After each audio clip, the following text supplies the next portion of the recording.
why don't we begin with you telling us what do you do for everybody else's consumption? Sure. Well, I am an author, a speaker, and a business coach. I have 2 books that were published by Josie Bass: The Myth of Multitasking, How Doing It All Gets Nothing Done, and Invaluable, The Secret to Becoming Irreplaceable. I typically work with high growth companies, usually your Inc. 5000 type companies. And the big thing that I'm doing is I'm helping businesses like that get more focus, get more structure in the way that they're doing things. And usually the first place that I start with people is time. And I've had some good publicity: Time Magazine, Forbes, MSN Money, SiriusXM Radio, BBC. So that's what I do. Thank you. Yes, I noticed on your website you've got very decent media attention. You've been on Time Magazine and Forbes and others, very well-known media entities. Thank you, Dave. Yeah. Diane, would you help us understand your background and what does Tigers have to do with your website? Thanks, Nick. I'm Diane Crampton, and I help leaders build teams of employees who love their companies as much as they do. And I do this with my proprietary Tigers process that stands for trust, interdependence, genuineness, empathy, risk, and success. And some of the successes that I've had with Native culture actually received UN attention. And I've spoken around the country to the point where Merrill Lynch nominated my company for Inc. Magazine's Entrepreneurial Awards.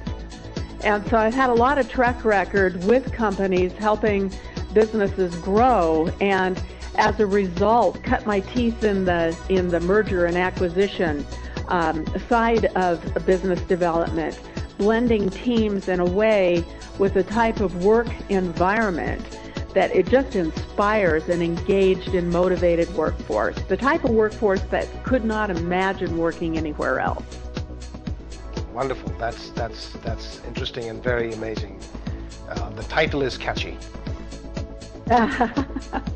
Nobody will forget Thank that. you. Alrighty. Billy, I thought it was Bill. Sorry to interrupt, but I thought your Bill Moyer was supposed to join us. Maybe I misunderstood. That's who I am, Billy Moyer, and my company is SOS Leadership Institute, and we work with small to mid-sized companies, typically from the CEO level all the way on down to the lower level staff, and we do that in Central Texas, and then we also work with other coaches and trainers around the world, providing them content to help them grow their businesses. So spend a lot of time working with leaders, helping them develop leadership skills in the time management, goal setting, communication, all of those things. I'm also an author, and I wrote a book called Seeds of Success, A Journey from Success to Significance. And the book's all about what matters most in your life, in your business, and focusing on what matters most to make a difference. Interesting. And you work with your family, and you have your father also in the same line of business. Yes, we have a family business, grown up around this in this industry, learning from some of the giants in the industry. One of my mentors was Paul J. Meyer, who's the founder of the personal development industry, and got to spend a lot of time with him growing up. So it was kind of a natural transition for me to get into this business, and I've been in it for a few years now, and we've been very successful, and we're at the point now where we're taking our business to the next level with our national coaching network. That's very interesting. That's very interesting. So that's why I got confused, because I'd seen a different photograph on your website. So I thought maybe I got the wrong person here, but glad to have you. Now, you've worked with a lot of different people, all of you. And some of these people, especially the bosses, the CEOs and the entrepreneurs, have big egos. They think they're very capable, very smart. And why would I need anyone else? I can make my own decisions. I'm very intelligent. I am successful. What do you say to them? Diane? Well, An organization is going to grow to its maximum potential through a leader who is willing to grow to their maximum potential. And there's a story I tell them, and it was actually a poem that I learned years ago, about 20 years ago. And so for our specific audience, I'm going to apologize in advance for my pronunciation, and I'm going to apologize for any words that I say incorrectly, but the poem goes like this. Aganaye swaha, aganaye idam namama, prajapataye swaha, prajapataye idama mama. And it was loosely translated to me as a devotional prayer saying, please let me die on the vine like a ripe cucumber. And so what I tell leaders is that there's 3 stages in a cucumber's life. There's that stage where it's underdeveloped. And in my experience, it's not ripe yet. So in my experience, leaders who refuse to look at their blind spots will find that when they go to venture capitalists, if they haven't grown to the point where their company can grow to meet the demands of that venture capitalist, they are plucked out of the company. And as a result, they have never really brought their company to its ripeness. And then there's the leader who has, let's say, a personality disorder to the extent of being highly narcissistic or even sociopathic. In the stage of that cucumber's life, that leader is rotten, and they will get plucked at one time or another and tossed over the fence to feed the pigs. And that's not where you want to be either.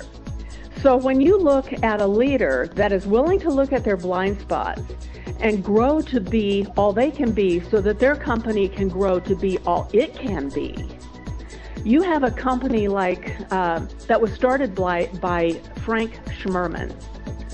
Frank, it was his idea for Zappos, the online shoe store. And Frank was a real smart man because when he brought in the venture capital, Tony Hsieh, into the picture, Frank was able to look at his weaknesses, his strengths, and say, you know, Tony has strengths in these areas I don't have, and I'm going to let him take the helm. Well, Tony did take the helm, and he sold Amazon in July 2009 for $85 million, just 10 years after it was founded.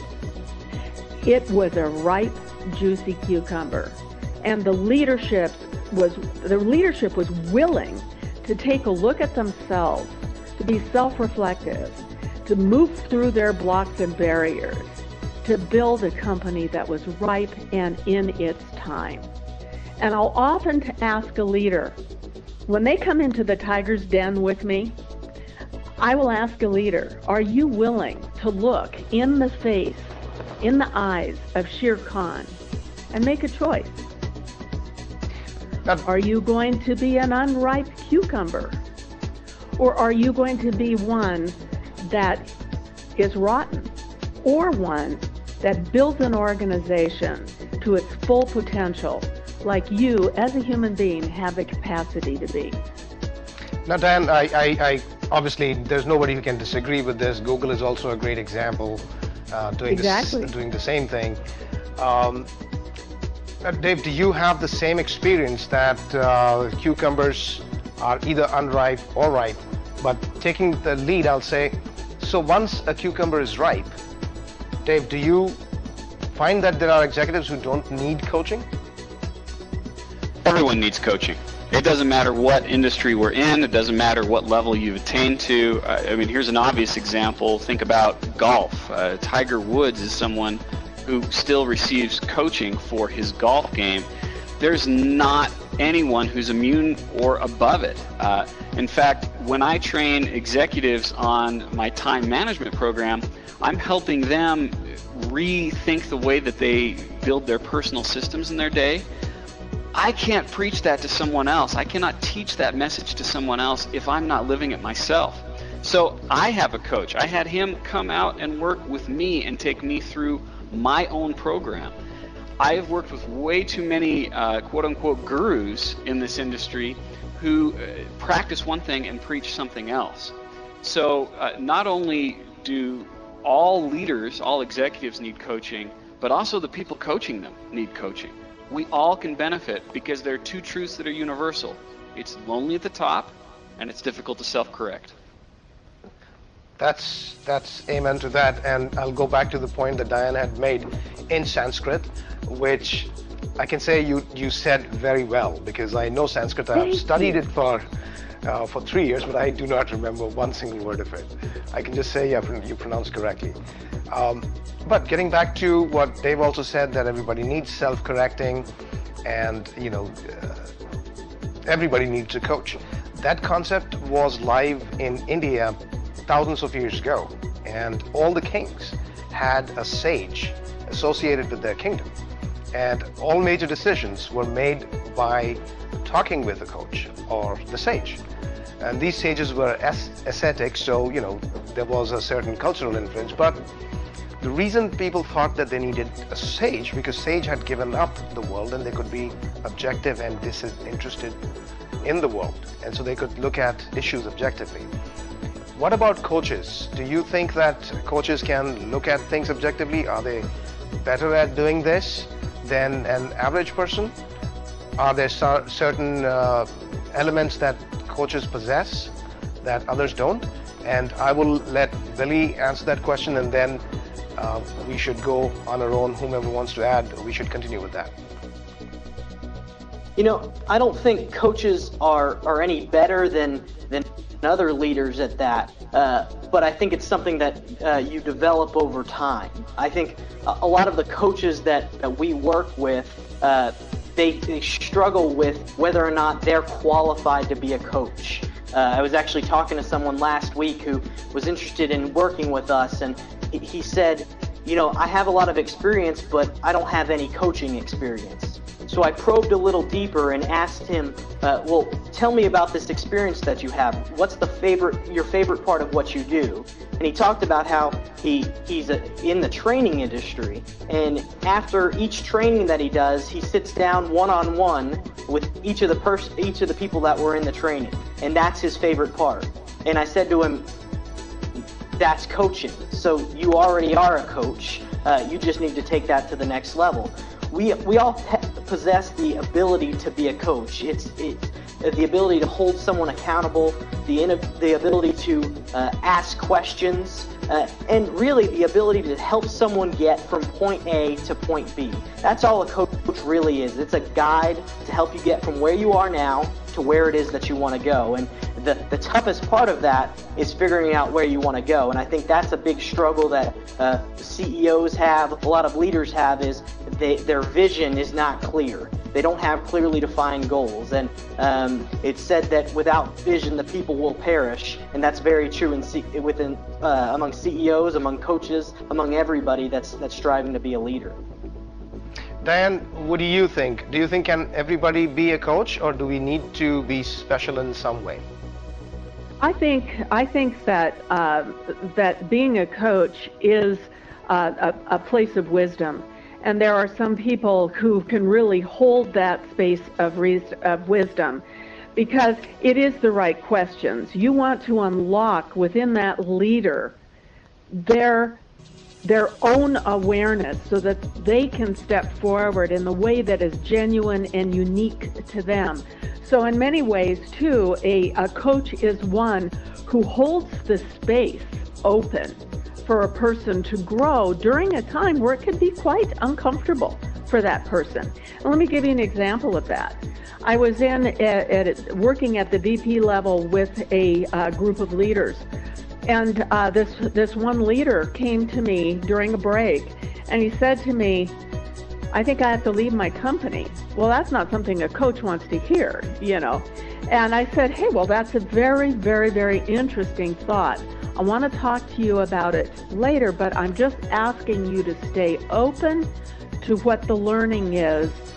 Maybe an insight will come to you. It was really interesting.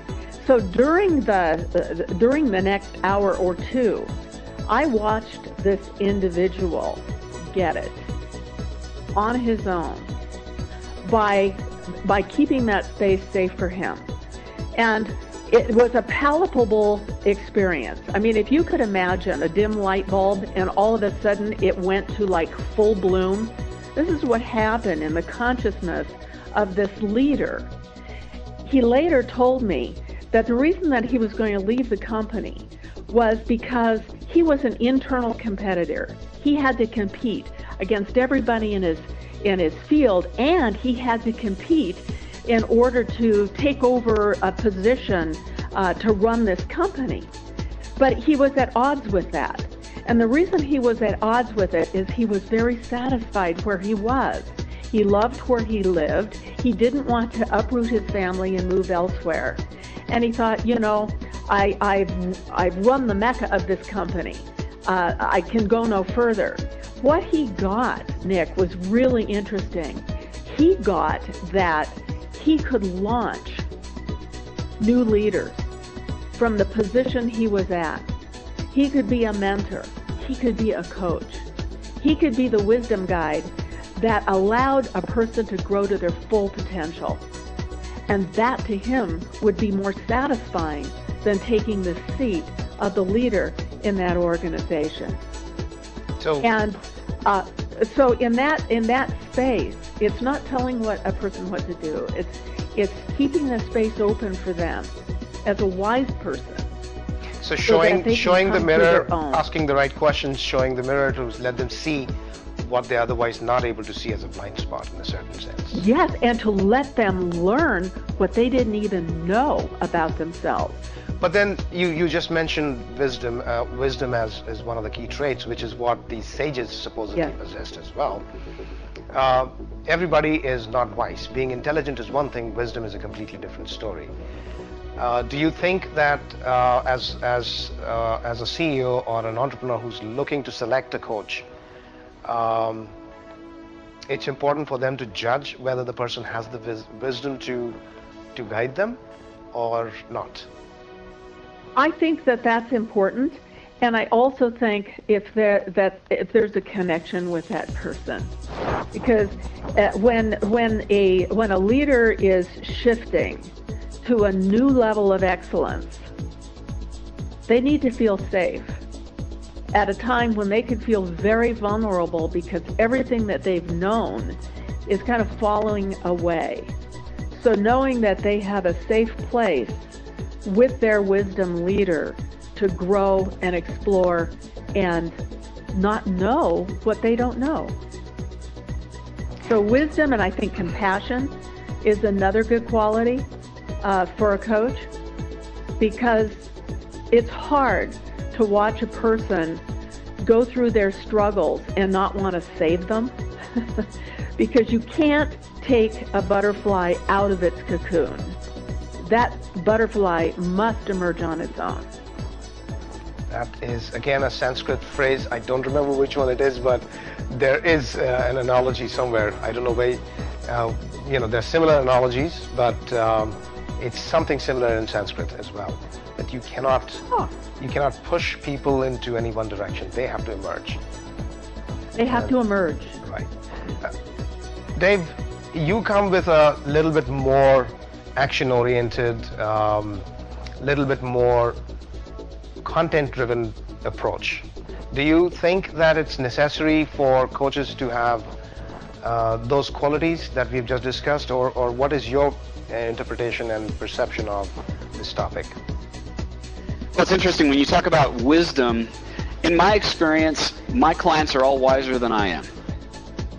My wisdom is not what makes me a great coach. In fact, the defining characteristic to me of a great coach is a good listener. It's what you don't say that matters more than what you do say. In my experience, most of the clients that I work with, especially CEOs of high growth companies, especially people who have already accomplished a great deal in their life, they know the answers. The problem is they're not giving themselves permission to take action on those answers. So usually it's just my influence where I am helping them recognize the truth that they already know in their heart, and then holding them accountable for taking action on that truth. But I would say that when I work with a client, if I'm the one doing the majority of the talking, I'm doing a poor job as a coach. I need to let them explore on their own, and I agree with what Diane was saying about that they need to arrive at their own conclusions. And really, to me, I have to be humble enough to admit that I don't know the answers. And in fact, I'll do that on regular occasion to my clients, but I know the right questions to ask to lead them to the right answer. No, this is a great way of putting this idea that, you know, that person, Richard Fuld, I think, the CEO of Lehman Brothers, and during the entire financial crisis, I think all the top leaders really knew what was happening, but they did not want to come to that conclusion. Who was holding them accountable for it? And in my opinion, that's where the disconnect happens. That's where those blind spots occur, is when you don't have someone outside of you that loves you in a professional sense, that loves you and respects you and cares about you and is willing to say the thing that you do not want to hear in the moment. Right. Billy, you have anything to add to that? Well, you mentioned content, and I didn't mention that when I spoke, but I think content is a huge part of a coaching relationship. Without content, it gets to a point where it could just be a conversation back and forth, which the coach could be talking the whole time, which of course Dave said is not a good thing. So in the coaching that we do, it is very focused on the content that we give our clients. They go through the content, they learn on their own, and come back to us, and we discuss it, hear what they got from it, hear about their best idea, and encourage them to take action. So content, I think, is a key part of coaching. Do you mean to say some kind of a roadmap of sorts? This is how we want to progress on the development program. So you go with some kind of roadmap. content. Okay. Mm-hmm. What are the typical blind spots do you all see when you are working with C-level executives? Because these are very intelligent people, so you know, they know, as you all said, they have a sense of what's right, what's wrong, a sense of what they're making, what mistakes they're making. For example, you know, Dave, you talk about multitasking. Everybody knows that at the end of the day, did I accomplish things or was I just spinning my wheels?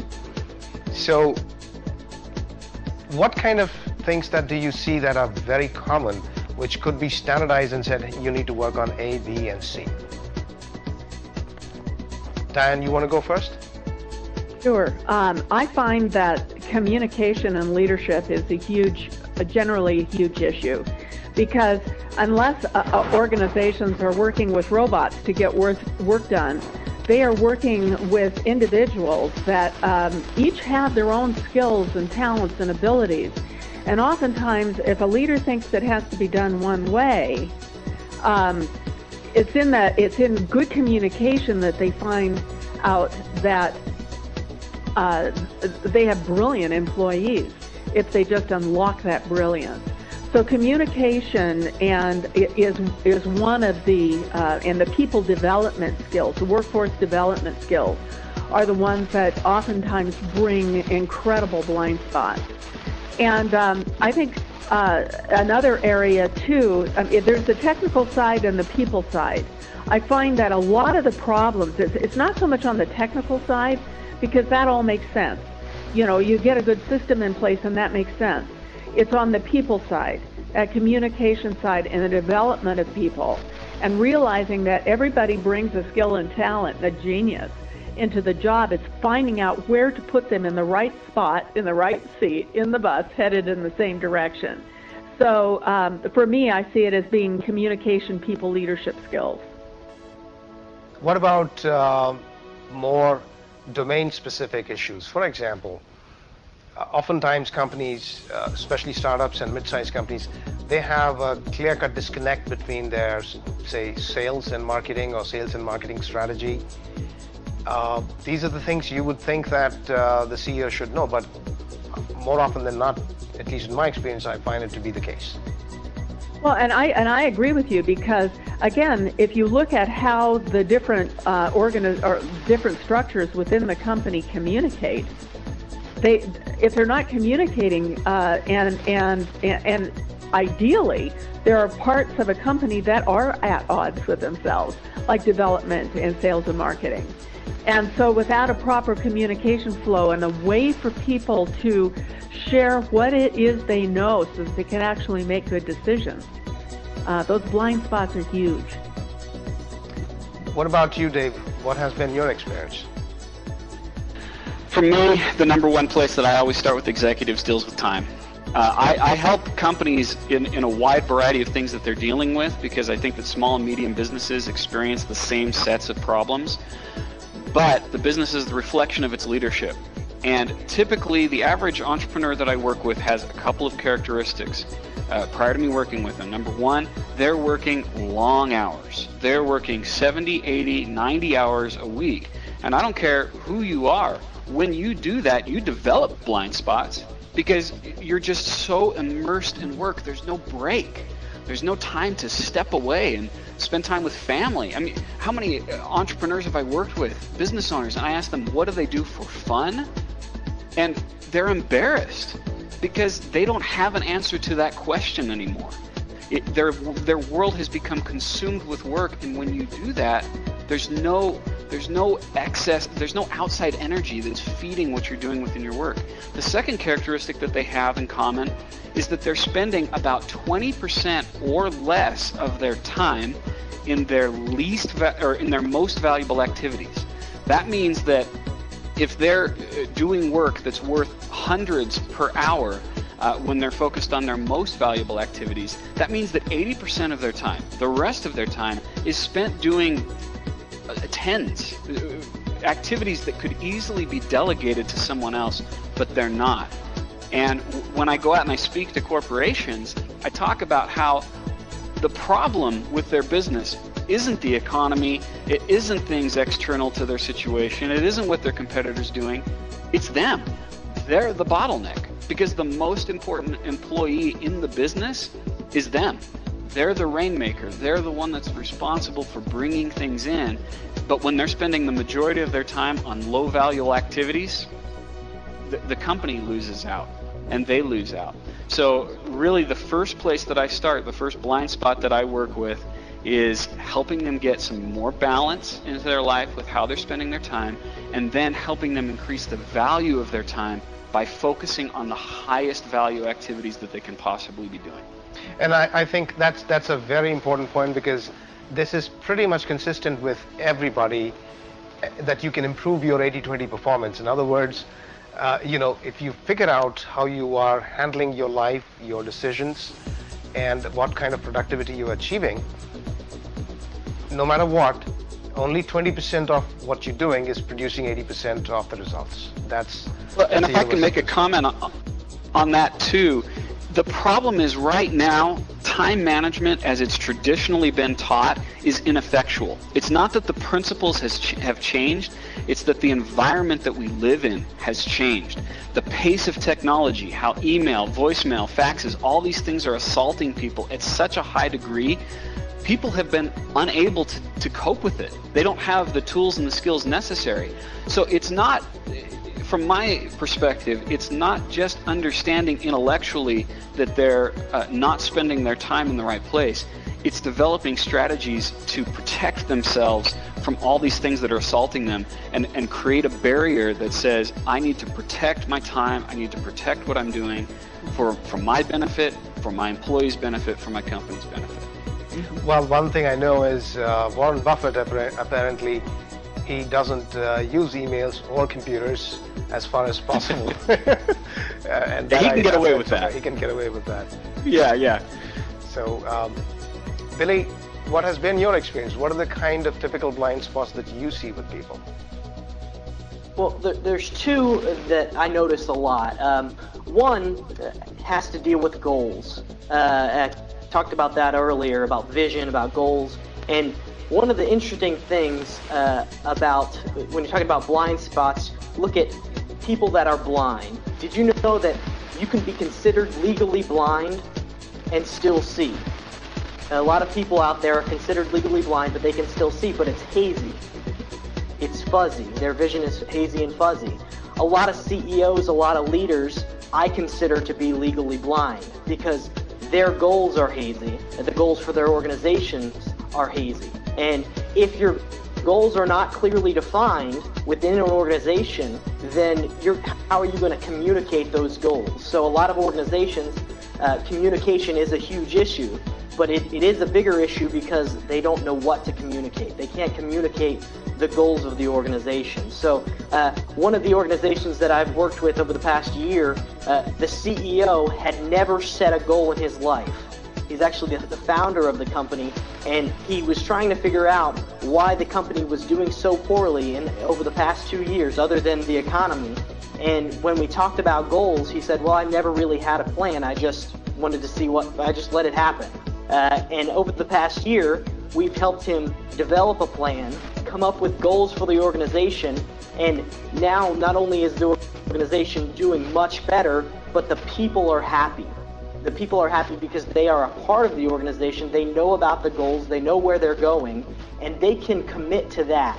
They'll invest in goals that they believe in. They'll invest in goals if they're communicated to them. So that's a huge issue. I think lack of vision, lack of goals is a big blind spot for leaders and for CEOs. The other one is interesting. There's one question that we ask when we go in and we work with an organization. Typically, it's an organization that's been struggling. The question is, what is sacred? And when we ask this question, what we mean by that is, what can't change? What are you unwilling to change within the organization? And you get a lot of different answers. That's a blind spot. Whatever you think can't change, whatever is too sacred to change, that's a blind spot. Years and years ago, the person that probably owned the horse and buggy industry, he owned a company in the horse and buggy industry, might have said, what is sacred is the horse. That's what's sacred. But if that was what's sacred, that was what they couldn't change, what happened when the automobile came into town? They were unwilling to change, so their organization, that industry, went away. So the resistance to change is a big blind spot, and a lot of times people love to talk about change. They're just unwilling to actually change. So those are two, goals and resistance to change are two things that we see a lot and are big blind spots for leaders. And these are some wonderful points. And additionally, if I may add, there is one other element besides the fact that there are blind spots. No matter who you are, stage you're in, no matter how much coaching and everything else you've worked with, there are bound to be blind spots. But additionally, just like an automobile, as you go on with your life, you tend to get cluttered. And just like an automobile, you need to get realignment on a constant basis. So that idea that you need to work with someone because you cannot see your blind spots on your own, it's just not possible. You need someone to show you the mirror or be the mirror for you. I do have a comment, and it's and I really believe I agree with Billy in that there's some things that should not, you should be open to change, but I think there are things that cannot change. And that is the value system that you began the company with. Values are something that shouldn't be negotiable.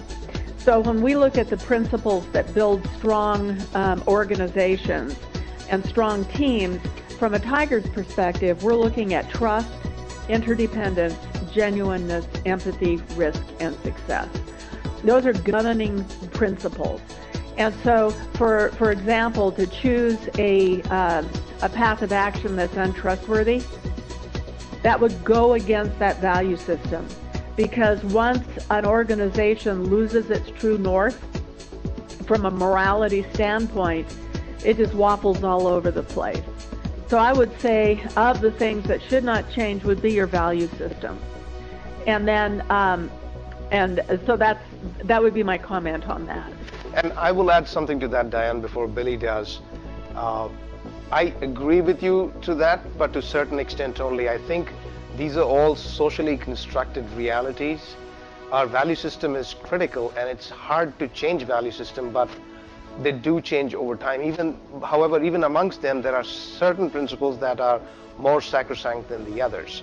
So in a given time frame, under a given set of conditions, which we expect most of the time to exist in our lifetimes at least, then yes, I think they would be sacrosanct. But over a really long period of time, almost nothing is sacrosanct. You have to study case by case. That's what I think. Yeah, and I agree with that too. Yeah.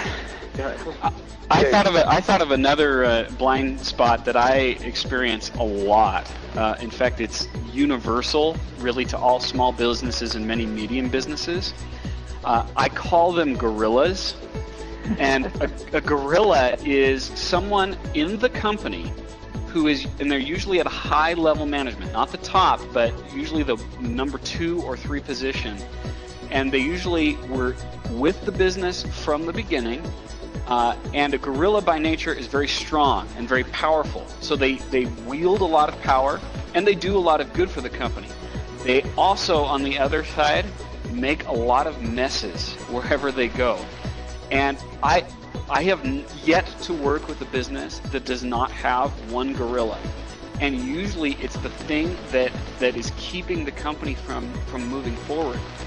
I had a discussion with a business owner just last week about her gorilla, and I went through and I described the characteristics of the gorilla, and she said, "Oh my gosh, you know this person." I said, "No, I've seen this person over and over again." And there are 2 things that you can do with the gorilla. You can put them in a cage, meaning you give them very specific guidelines and boundaries that they need to follow from that point forward, or you release them into the wild. Those are the only 2 options. And usually it's the gorilla that's the biggest obstacle to, in particular, high growth, smaller businesses moving forward, because they damage morale of all the other employees. They contravene a lot of the policies that the business owner is putting in place. And it often is a blind spot for the business owner, because they like the person. It's their best friend, sometimes even a relative. I work with a lot of family-owned businesses, and it's even more apparent in those businesses, the gorilla. I mean, it's always someone that's there, and they've been there for a while, but they almost don't want to be there, but they don't want to leave either. But a lot of the family-owned businesses that we've worked with, that's the first thing that we notice. And it's even tougher in those businesses because a lot of times you can't get rid of those people. So one of the my ways to make that better is to fire them, but they can't fire them. So that takes a lot of work. In the tiger's den, we call those individuals the wounded tigers. These are the ones that generally will circumvent the village and pick off the livestock and maybe a human or 2 in the process. And you either put them in a cage with, like Dave was saying, with real clear boundaries of operation, or you have to take them off to a zoo because in those situations, it's a life-threatening. It will devour your organization from the inside out. That is true. That is very true. And one thing I find as a major blind spot is that CEOs don't ask themselves a question: if my company is not growing, is there anybody other than me who can make it grow faster? Or to say, do you think there's somebody else in this world who can really do it, make my company grow faster, such as, one of the top role models you have in your mind, maybe Michael Dell, Bill Gates, or whomever you might think of as a role model. Say, do you think this person can grow it? And if he can grow it, what am I doing wrong? I'm obviously doing something incorrectly. Otherwise, the company would be growing. Economy has nothing to do with it, simply because if there are other companies in the category that are doing well, then you could do it well too. I agree with that, Nick. And one tool I use to help expose blind spots is the Strength Finder 2.0 series. because every leader has genius. It just might not be in the area that needs to grow that company in a specific way at that time. They can be taught it, or they can bring in a partner, because I have found that the synergy that comes from people who are doing their strengths, and if they are different in that process, that's even better, because they have a much larger world view than a person who is just trying to struggle so desperately and it's into an area that just is not their strength. Right, and there are some of these these ideas that need to be discussed. Right? You know, the 80-20 principle applies pretty much everywhere. There are a select few blind spots that will be found most common amongst all the people that need to be retrained. Well, yeah, and who do you need who do you have on your team to partner with you to take that weakness that you look at and say, man, I am really weak in this area. Who is my perfect partner to go forward as we grow our company? I need a specific type of person that's in alignment with the core values of our organization, and who would want to grow this company with me and make sure that person is in place to help take it to the next level.